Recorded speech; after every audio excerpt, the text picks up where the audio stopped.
nataka kwenda vikoba mara moja. Kwa hiyo hapa ukimaliza kazi zako naomba kanizungushie hizo pochi, yani kazitembeza kama mimi ninavyofanyaga. Unaona zile kubwa kule ziache nitakuja kuzinani mwenyewe. Sawa. Shilingi 5,500 madogo. Shilingi ngapi? 5,500. Unaelewa kule kukwambia? 5,000. 5,500.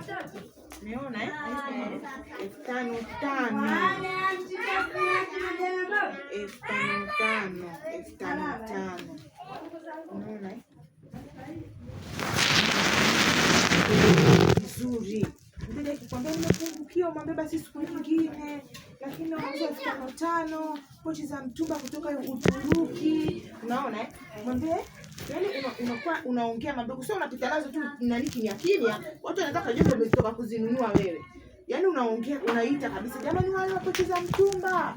Tunaona kama ninapochangamkaga wale pochi za mtumba za Uturuki 5,500 bei sawa na bure. Wenzenu wanamaliza. Jamani pochi za mtumba 5,500. Unaona mdogo? Maisha ni kuchacharuka na hiyo wallet pia hivyo hivyo. Ndio pia na hiyo 5,500 zote hizo madogo. Sasa naenda mara moja vikoba, tutachelewa. Maana naenda tu kugonga papa na rudi. Sasa simu yangu nyingine sio iko wapi? Ile kule kwenye chaji. Unasikia?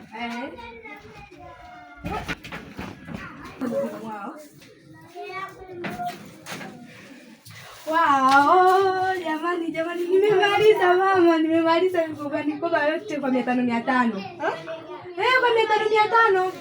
Wewe Regina? 500? Si nimepata 500. Wewe Regina, mimi nimekwambia pochi moja shilingi 5,000. Mimi nauza 500 na watu wamenunua wote. Regina, nimekwambia pochi moja shilingi 5,500. 1,000, 2,000, 3,000, 4,000, 5,000. Mimi nimekwambia 500 kwani Regina? Mimi nisikia 500. Jamani, nimerudia hapa mara mbili 5,500. Mungu wangu kashavunja msingi, kashaharibu mtaji, kila kitu. Jamani. Yaani ukisikia Sandaka Lawe Amina mwenye kupata leo ndo amepata. Kweli kabisa Regina kabisa, mimi nimekupa 5,500 naenda kuzini 5,500 kweli. Hata ulikuwa uone wateja walivyokuwa wanachangamka ukajiuliza. Walivyokuwa wanazigombania ukujiuliza. Mimi ndo maana nilishangaa nikajua nitakuja tu nitakukuta labda haupo, bado hujarudi. Jamani pochi 20 na mama nisamee.